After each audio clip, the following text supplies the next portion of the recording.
தெரிஞ்ச தொழில் தானே, தெரியாத தொழில் செய்ய முடியாதுல்ல. நிறைய பேர் சொல்றாங்க செருப்பு என்ன போய் செருப்பு தைச்சிட்டு இருக்கிற அப்படின்னு கேவலமா பேசினாங்க தான். நினைக்கிறவங்க நினைக்கதான் செய்வாங்க. ஆடம்பரமா இருக்கிறவங்க தப்பு 1000 பண்றாங்க. இருந்தாலும் நம்ம தொழிலுக்கு என்ன போய் கேவலம் இருப்பாயுது.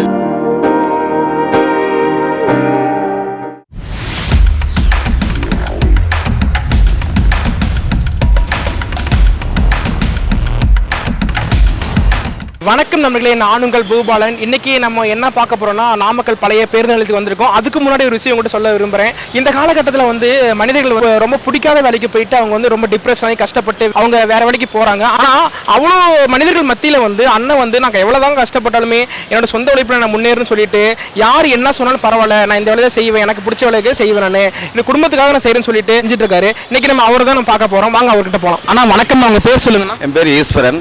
எவ்வளோ வருஷமா அங்கே கடை வச்சிருக்கீங்க நீங்க? நான் இப்போ 1 வருஷமா அங்கே தான் இருக்குங்க. ஆனால் வேற தொழில் ஏதாச்சும் நீங்கள் போகலாம்ல? ஏன் இவ்வளோ நாள் இந்த தொழில் செஞ்சுட்டு இருக்கீங்க? நீங்கள் வீட்டில் இறந்துட்டாங்க, அதனால பிள்ளைங்களை பார்த்துக்கிறதுக்கு இதை விட்டா வேற வேலைக்கு போனாலும் அவங்கள பாதுகாப்பு பண்ண முடியாதுல்ல. இப்போ வேற வேலைக்கு போனோம்னா ஒரு 9 மணிக்கோ 7 மணிக்கோ போக சொன்னால் அத்தனை நேரத்தில் போகணும். திரும்பி அவங்க போக சொல்லும் போது தான் நான் போய் ஆகணும். அதனால சரி, இந்த தொழிலாம் எப்போ வேணாலும் வரலாம், எப்போ வேணாலும் போகலாம். இருக்கிற வருமானத்தை வச்சு பொழப்பு ஓடிட்டு இருக்குதுங்க. இதில் பெருசாக வருமானம் இல்லைன்னா செஞ்சுட்டு இருக்கீங்க சொல்ல போனால் கரெக்டாக. வருமானம் இல்லைங்கிறது ஒரு பக்கம் இருக்கட்டுங்க, சரி இருக்கிறத வச்சு அட்ஜஸ்ட் பண்ணிக்கலாம்னு சொல்லி இருக்கட்டுங்க. பாப்பா ஸ்கூல் போகிறாங்களாண்ணா? போகிறாங்க. பெரிய பொண்ணு 9வது படிக்குது, சின்ன பொண்ணு 4வது படிக்குது. அப்புறம் நான் இந்த தொழில் செஞ்சுட்டு இருக்கிறேன். வீட்டில் யாரும் இல்லை, நாங்கள் தான் 3 பேர் தான் இருக்கிறேன். ஆனால் செப்பெல்லாம் எந்த மாட்டம் நான் தைச்சிட்டு இருக்கீங்க? எவ்வளோ அமௌண்ட் வாங்குறீங்க செருப்புக்கு? செருப்பு என்ன ஒரு வாரம் தைச்சா 20 ரூபா வருங்க. சில பேர் அதுவும் கொடுக்கறது இல்லை, சில பேர் கொடுக்குறாங்க. அதை வச்சு வருமானத்தை ஓட்டிட்டு இருக்கிறோங்க. எப்படி வச்சாலும் ஒரு 400 ரூபா 500 ரூபா கிடைச்சா போதும் அப்படின்ட்டு நாங்கள் பொழப்பு ஓட்டிட்டு இருக்கிறோம். வேற வேலைக்கு நான் போயிருப்பேன், இந்த சூழ்நிலைக்கு போக முடியாதனால தான் இந்த ஏற்கனவே வேலை செஞ்சுருக்கேன். காது கிராமத்துலலாம் வேலை ஆரம்பத்துலாம் செஞ்சே பிடிச்சேன். இப்போ இந்த பைப்பர் செருப்புலாம் வந்துச்சு, அதுலேருந்து அந்த தொழிலை கட் பண்ணிட்டு வேற பேசுறது போயிட்டு இருந்தேன். வீட்டில் இறந்ததுனால அதே இடத்துக்கு நான் வந்துட்டேன். திரும்ப அது செருப்பு வேலைக்கே தான் வந்துட்டேன், வேற வழி இல்லை. தெரிஞ்ச தொழில் தானே, தெரியாத தொழில் செய்ய முடியாதுல்ல. தெரிஞ்ச தொழில் செய்யலாமே சொல்லி இருக்கிறேன். இது குடும்ப சூழ்நிலை, அதனால செஞ்சுட்டு இருக்கேன். செருப்புக்கு எவ்வளோ நான் வாங்குறீங்க? ஒரு செருப்பு கம்பெனி செருப்பு எல்லாம் எல்லாமே ஒரே ரேட்டு தான் வாங்குறீங்களா?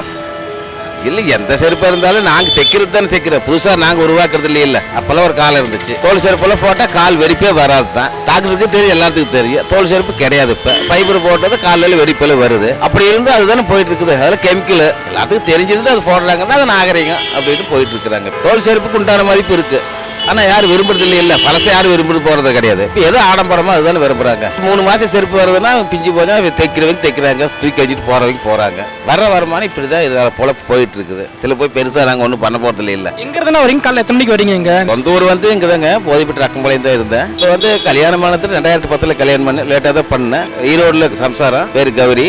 அங்கே மாமையார் வீட்டில் நான் போய் இருந்துக்கிட்டேன். இறந்ததுலேருந்து அங்கே இருந்து திரும்பி ரிட்டர்ன் இங்கேயே வந்துட்டு நாமக்கலுக்கு சொந்த ஊர் போகலாம்னு வந்துட்டேன். சரி, அங்கே இடத்த விற்றுட்டு அங்கே போனேன்.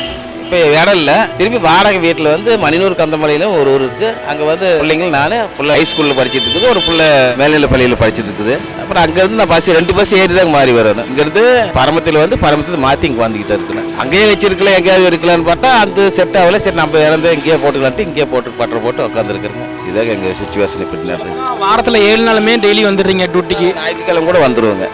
ஞாயிற்றுக்கிழமை 10 மணிக்கு தான் ஒரு பிள்ளைங்களை பிடிச்சி அனுப்பிட்டு நான் வர்றதே 10 மணிக்கு தான் வருவேன். ஏன்னா அவங்களே ஸ்கூலுக்கு பிடிச்சி அனுப்பிட்டு அவங்க ரெடி பண்ணி விட்டுருது. நான் வர முடியும் 10 மணிக்கு. ஒரு 5:30 மணிக்கு போயிடுவேன். மெயினாக காலையில் சாப்பாடு 2 நேரத்துக்கு ஆக்கி வச்சுட்டு தான் வருவேன். சாயங்காலம் அதிகமாக ஆக்க போகிறதில்ல, காலையில் ஆக்கிறதா சரி. இப்படியே போல போயிட்டு இருக்கு. எவ்வளோ தொழில் இருக்குது சொல்ல போனால்.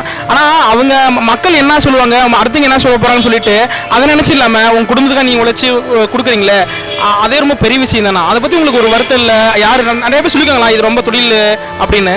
இல்லை, நிறைய பேர் சொல்கிறாங்க செருப்பு என்ன போய் செருப்பு தைச்சிட்டு இருக்கிறேன் அப்படின்னு கேவலமாக பேசினாங்க தான். இது பேசுறதுக்காக நான் பிழைக்கிறது இல்லை. நான் என் பிள்ளைங்களை காப்பாற்றுறதுக்காக ஏதோ ஒரு வேலை. இப்போ திருடுனா தப்பு, பொய் சொன்னால் இது மாதிரி திருடுனா தப்பு. நம்ம தொழிலே செய்கிறோம், அதை வச்சு வருமானத்தை பாருது. இதில் ஒன்றும் தப்பா தெரியலையே. நினைக்கிறவங்க நினைக்கதான் செய்வாங்க. ஆடம்பரமாக இருக்கிறவங்க தப்பு 1000 பண்ணுறாங்க. இருந்தாலும் நம்ம தொழிலுக்கு என்ன போய் கேவலம் இருப்பாயுது. அப்படியே பார்த்தா தான் தொழிலை யாரும் செய்கிறது. அப்படி பார்த்தாலும் ஒரு தொழில் கேவலமாக நினைக்கிறது அவங்க மனுஷ பொறுத்தளவுக்கு தான் சொல்லுவாங்க. அவங்க மனசு எப்படி அப்படிதான். இப்போ எங்களுக்கு என்ன யாருக்கு அடிமை இல்லை. நாங்கள் வர்றோம், வேலை செய்கிறோம், நாங்கள் பாட்டுக்கு போயிட்டு இருக்கிறோம். இன்னொரு இடத்துக்கு வேலைக்கு போனால் எத்தனை மணிக்கு வரையா, எத்தனை மணிக்கு போறியான்னு சொல்லுவாங்க. மிஞ்சி போனால் எவ்வளோ சம்பளம் தருவாங்க? ஒரு 400 ரூபா 500 ரூபா தருவாங்களா? எத்தனை மணிக்கு வந்துடும்ப்பா, எத்தனை மணிக்கு போகணும் அப்படின்னாங்க. அது ஒரு அடிமை தொழில் தானே. இது நம்ம சுய தொழில் செய்யறது தப்பு இல்லை. வேற தொழில் நான் செஞ்சிருக்கிறேன், போயிருக்கிறேன். ஆனால் இருந்தாலும் இப்போ சூழ்நிலைக்கு வீட்டில் இறந்ததுனால பிள்ளைங்களை வச்சு எங்கேயும் வெளியில் போக முடியாதனால எல்லாருமே செய்ய முடியாதுல்ல இந்த தொழில். எனக்கு தெரிஞ்சதுனால இந்த தொழில் நான் செஞ்சிருக்கிறேன். எல்லாருமே செய்யறதுக்கு வாய்ப்பு கிடைக்காது. எனக்கு ஒரு வாய்ப்பு இது கிடைச்ச மாதிரி இருக்குது, நான் செஞ்சுட்டு இருக்கிறேன். யார் என்னமோ சொல்லிட்டு போட்டோம். அது வந்து யாரு என்ன சொன்னாலும் அதை பற்றி நான் அவங்க வீட்டுக்கு சாப்பாடுக்கு போகிறதில்ல, இல்லை சம்பாரிச்சு நான் தின்னுட்டு இருக்கிறேன். சொல்கிறேன் எதிர்பார்க்கல, அதனால் நான் என்னோட பொழப்பு போய்கிட்டே இருக்குது. அப்படி இப்போ இந்த ஒரு 1000 ரூபா காசு கூட வந்துச்சு கவர்மெண்ட்டில், அது கூட கட்டாயி போச்சு, வீட்டில் இறந்து போச்சுன்னு சொல்லிட்டு அது கூட நான் பெருசாக எடுத்துக்கல. இதுக்கு அலையோனே கவர்மெண்ட்டுக்கு ஏங்க இது மாதிரி நிறுத்திட்டீங்க அப்படின்ட்டு அலைஞ்சாதான் காசு. அங்கே போனால் பொழப்பு கட்டு போயிடும். என் பொழப்பு ஒரு நாளைக்கு நான் போனோம்னா சாப்பாடு இருக்காது. அப்படி இருக்கும்போது எந்த ஆஃபீஸ் நான் பார்க்குறது, எந்த இது பார்க்குறது, என் பொழப்பு நான் பார்க்கவே முடியாது. அதனால் வர வருமானம் வச்சு பார்த்துக்கிறேன், எப்படி தலையெழுத்து நடக்கட்டும் அப்படின்ட்டு போய்கிட்டே இருக்கிறேன். அப்படி எதிர்காலத்தை எதிர்பார்க்கல. இன்னைக்கு என்ன நடக்குதோ, இன்னைக்கு என்ன நடக்குது இப்படி தான் போயிட்டுருக்கு. நாளைக்கு என்ன நடக்குதுன்னு எதிர்பார்க்கல, இன்னைக்கு என்ன நடக்குது அப்படின்னு எதிர்பார்த்து போயிட்டுருக்கு. என் போல போயிட்டு இருக்கு. ஆனால் இவ்வளோ நேரம் எங்க கூட பேச ரொம்ப நன்றிங்கண்ணா. கண்டிப்பாக இந்த வீடியோ வந்து மக்கள்லாம் கண்டிப்பாக பார்ப்பாங்க, முடிஞ்சளவுக்கு உங்களுக்கு சப்போர்ட் பண்ணுவாங்க. ரொம்ப நன்றிண்ணா இவ்வளோ நேரம் எங்கிட்ட பேசினதுக்கு. நன்றி. அதே மட்டும் மக்களே இப்போ பார்த்தீங்கன்னா வந்து நம்ம செருப்பு தூக்கி தொழில் வந்து ரொம்ப கேவலம் நினைக்கக்கூடாது. பார்த்தீங்கன்னா அது வந்து அவர் வந்து யாரையும் எதிர்பார்க்காம உழைச்சி அவர் சம்பாரிச்சு தன்னோட குடும்பத்தை வந்து பார்த்துக்கிறாரு. ஆனால் எல்லாருமே வந்து செருப்பு தூக்கிற என்னடா பெருசாக வருமானம் வரப்போகுது அப்படின்னு நினைப்பாங்க. ஆனால் அவனுக்கு வந்து அந்த கவலை இல்லை. யார் என்ன சொல்லிட்டு போகிறான், நம்ம உழைச்சி சம்பாரி திருடல ஒன்றும் அப்படின்னு சொல்லி பலதரப்பட்ட கேள்விகளை வந்து அண்ணன் வந்து சொல்லப்போம் வச்சிருக்காரு. எந்த வேலையாக இருந்தாலும் பரவாயில்ல, யார் என்ன சொன்னாலும் பரவாயில்ல, நம்மளுடைய மனசு கரெக்டாக இருந்தால் சரி, நம்ம கரெக்டாக அந்த வேலையை நம்ம கரெக்டாக செஞ்சால் பயன் இருக்கு. நன்றி மக்களே.